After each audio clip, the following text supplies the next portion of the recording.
In any case. All right. In any case. So if you're on a 27-inch monitor, I actually think 1440p is a nice resolution for 27. 4K is fine. Anything over... Now, keep in mind that we're not talking about a phone that you're holding up to your hand. We're not talking about a tablet. We're talking about a monitor that's maybe 3 feet in front of you. Yeah. Anything more than 4K...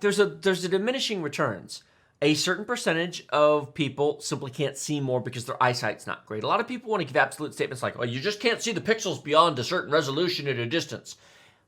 Some people can, some people can't. Everybody's eyes are different. Correct. But as the resolution increases, an ever larger percentage of the general population cannot see the difference. The jump from standard def to 1080p was legit. Although, I do remember, the funny thing is, some people watching us weren't old enough to remember that jump. 1080p's always been here. Yes, for a lot of people.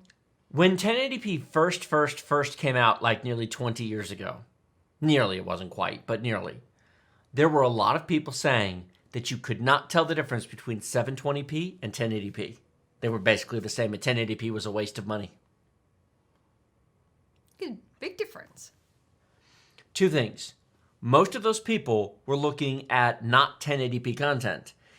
Back then, almost all the source content was 720p. DirecTV and Dish Network were broadcasting in 720p on a lot of channels. They did 1080i, not 1080p on channels, which is basically 720p. So a lot of the content people were watching, or upscale DVDs, were really just being upscaled to 720. And so people would look at 720p televisions and 1080p televisions and go, I can't see a difference. Well, no shit, Sherlock, because you're not watching 1080p. I'm sitting here, my brain is like... Do you know how many arguments I had on the internet with people about that back then? You do that very well. Do that some more. That's very cool. You're awesome. My brain is like, but if Do you guys know why I love her so much? She's hilarious. But if she's not... Oh, God, if you're not watching 1080p... Now, here's the other issue.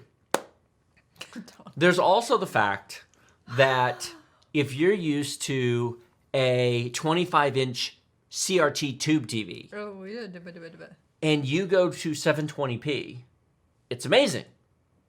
If you go to 1080p on the small TVs that existed back then, and there were a lot of small TVs, you may not notice the difference because they both look so good, it kind of blends together. And then, of course, you also have the people who couldn't afford 1080p. There used to be a real price difference between 720p and 1080p.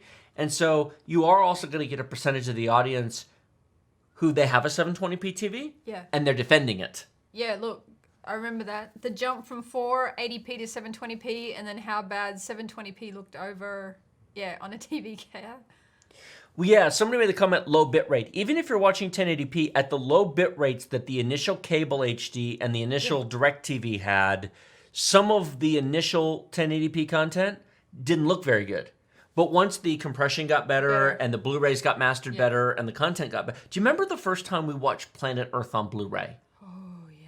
Was that not mind-blowing? That was properly mastered 1080p footage. That was like, wow.